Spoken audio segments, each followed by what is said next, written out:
Hello. Welcome to my second take of my Mwindo recording because the first one I ended it and it turned out it was an hour long, so I'm going to do a much shorter summary. Mwindo is an African epic. Quick overview: it's an oral epic.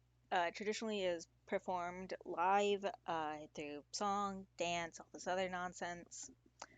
It was transcribed by Daniel Bybook in 1956, and it was transcribed from a performance by Shekarisi Rureke.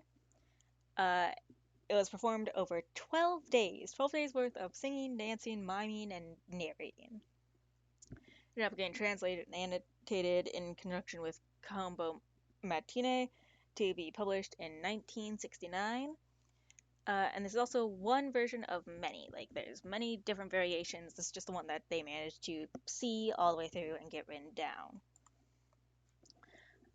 The epic itself. So Iangara, the epic starts off before Mwindo's born. It starts off with Iangara, who is sister to Shamwindo, this big chief.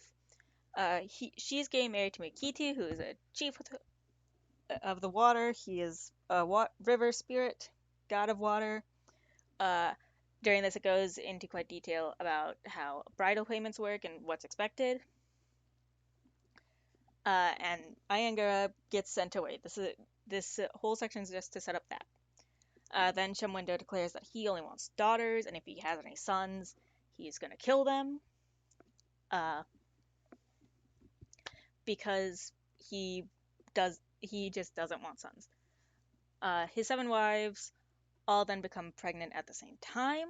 6 give birth to daughters on the same day, a couple months later. But his favorite wife does not. She's still stuck pregnant, and she's obviously quite upset over it because it's quite hard to do all her chores, and she's very tired all the time, and being pregnant really sucks. Uh, but she goes by one night and she wakes up, and her unborn child has done the chores for her. There's firewood stacked up, there's a jug of water already collected, and the Isusa vegetables are fresh and there for her in her hut. So the child has done the work for her. For her. Uh, the child is born not normally. Uh, it's born either through like her navel or through her middle finger or through like her hip. It's kind of unclear in the translation and phrasing. Mwindo, and he's named Mwindo because Mwindo is the name given to the first son in a family where only daughters have been born before. Mwindo is born with a conga, which is this sort of very ceremonial, very ceremonially important fly swatter that has a lot of ritualistic weight to it in Nyanga culture. An adzi, which is like this small axe thing down here, and a little bag with a long rope in it. These are all surprise tools that'll help us later. And he's born laughing and speaking. He can do all that. Now, Shamwindo manages to find out that Windo is a son, is a boy, and has been born. And so he tries to kill Mwindo. He first tries to throw huts into. Tries to throw huts. He tries to throw spears into the birthing hut, but Mwindo makes all the spears hit the house pole instead. So he tries 6 times, and they all fail. Uh, he tries to bury Mwindo alive, like in a grave that he's dug, calling him the little castaway. The only time that epithet is used for Mwindo. Mwindo then crawls back out in the night and goes back to his mom. So Shamwindo finally seals him in a drum and throws him in the river. Mwindo doesn't die, but he sings about how he's upset with his father, so he decides to go live with his aunt, Iangara, who moved away. So he floats down the river. Now, downriver is where the Nyanga believe all bad things go. So as he goes down the river, he gets into more and more trouble. He's singing as he goes, and he names off like all these fish giving him issues. Finally, hitting like one of his biggest troubles, Musoka, who's Mukiti's sister, and then Mukiti himself. And he finally manages to meet with his aunt, but the person that Mukiti has put there to protect his aunt wants to kill Mwindo. Mwindo kills Kasiembe by setting his hair on fire and gets rid of all the water in the village so that they can't put him out. This includes like the water in Mukiti's pond, which kills Mukiti. Uh, Iyengar gets upset and makes Mwindo revive the village, not his uncles. I should have fixed the type before re-recording. Uh, and then Mwindo kind of grows up. There's a bit of a time skip, and he grows up after that happily with his aunt. But he grows up a bit, and then Mwindo decides he wants to go fight Chemwindo for, throwing him out and trying to kill him as a baby. Iyengar, though, says, don't go alone. The lonely path is the one that never fails to kill you. And demands to go with him. Along the way, they visit his uncles who forge him. The translations and what it goes with sort of varies, even internally in this epic. Like, when it's first mentioned that his uncles forge him, it's mentioned that, like, they make him a suit of armor, but later in the epic it's treated like he's made invulnerable, which is a different way you can tell the story. So that happens. And then his uncles go with him. They set up camp outside of Tubando, and Mwindo basically magically makes a bunch of houses appear, and then he also uses the magic to steal basically everything of material cultural value to the Nyanga from Tubando and put them in his little like pop-up village. And so they're basically sitting pretty while Tubando just has nothing now. His uncles then go try to take care of Shamwindo for Mwindo, but they all die, which upsets Mwindo, so he goes into Tubando, and he calls on Nakuba, who's like this personification of lightning, who then strikes village 7 times, reducing it to dust and killing everyone in it, except Shamwindo, who has fled to under the roots of the Kakoa root,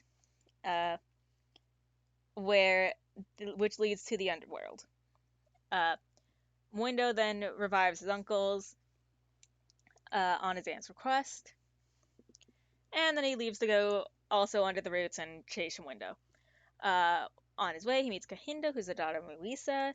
She is the goddess of luck, while Muisa is the god of the dead, who tells her not to eat the food Muisa offers because that's a trick. So Mwindo doesn't. Muisa has Mwindo plant a new banana grove for him, which Mwindo does by in a sequence that is very technically narrated and giving all the details of how to make a banana grove. Mwindo animates the tools to do the work for him. When Muisa sees it, he sends his belt, his cowrie belt, to kill Mwindo for being too good. But Mwindo's Congo wakes up and smacks him awake, and then Mwindo sends his Congo to kill Muisa. Then Mwindo finishes bananas, brings it back to Muisa, revives him. Muisa's just like, okay, now do honey. Go grab me the honey from the tree. Mwindo goes to do it. Muisa kills him again with the cowrie belt. His Congo revives Mwindo again, and Mwindo at this point is very, very tired, and so he asks Nakuba to hurt the tree, and it splits in half. So Mwindo takes the tree, takes the honey out the now split in half tree back to Muisa. This is where the Adza comes in handy. But while Mwindo was doing all this, Muisa told Mwindo's father to flee, and Mwindo gets upset and kills Muisa again. So Mwindo goes into Tumba's home, who is a personification of Aardvarks, which is a very sacred animal to the Nyanga people, because they're rare and they're sacred.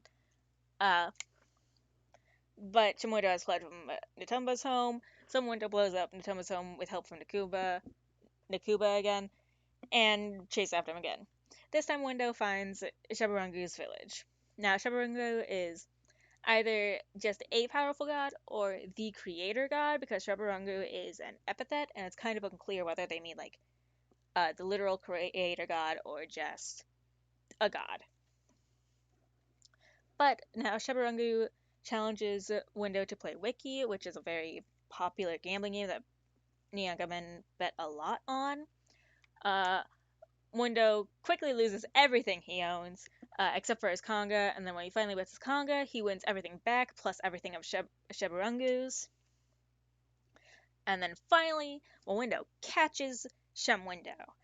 Uh, and he's very happy, and he has a big moment of catharsis. And then he brings Shemwindo back with him, because they kind of make up and reconciliate. And as he leaves the underworld with Shemwindo, he fixes all the things he broke. So, like, he gives Shebarangu all his stuff back, he fixes the Toomba's house, and he revives Muisa.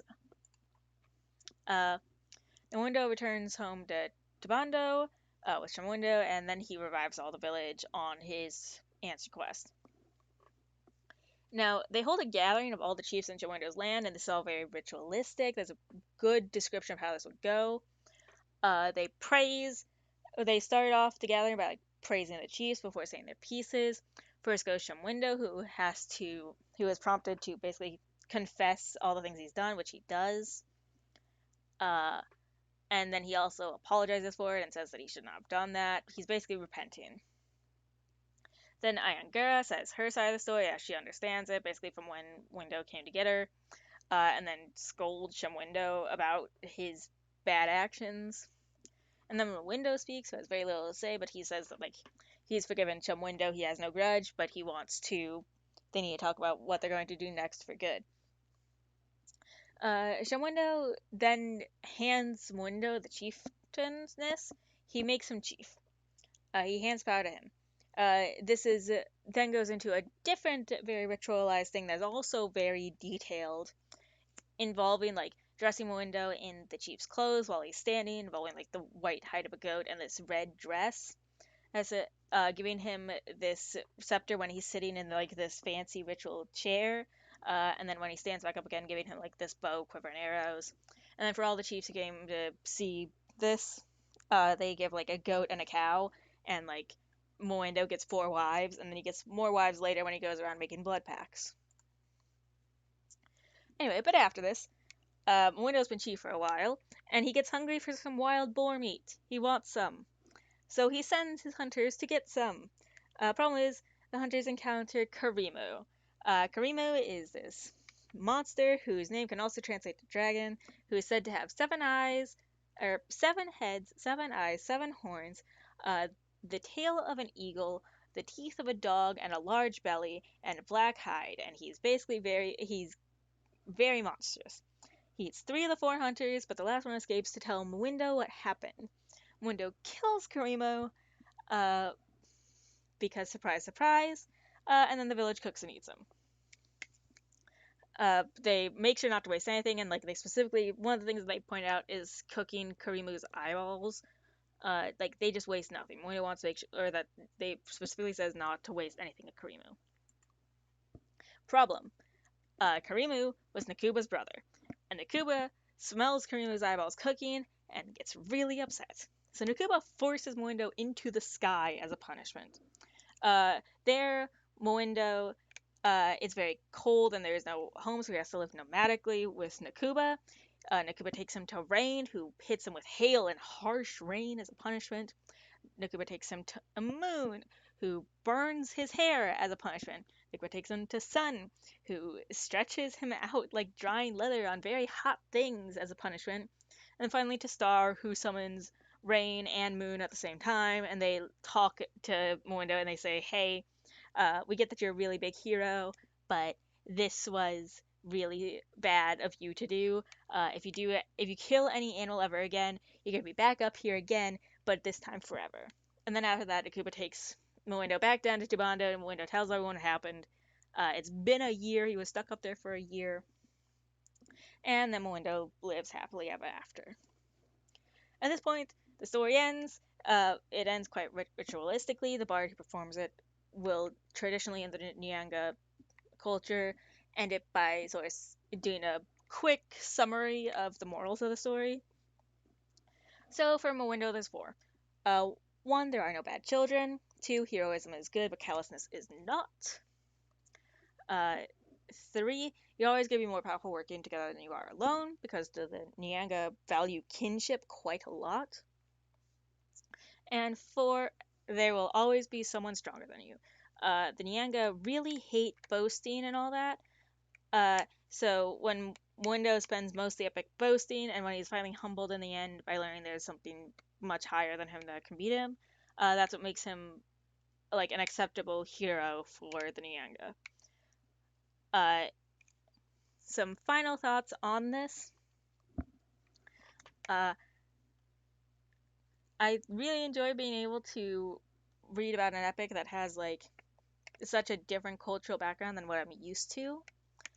Uh, this is still longer of a recording than I expected it to be, so I'm not going to keep this long. I wish I had managed my time better when I was making this project, and I enjoyed this quite a lot. Thank you for the wonderful semester. Let me end the recording now.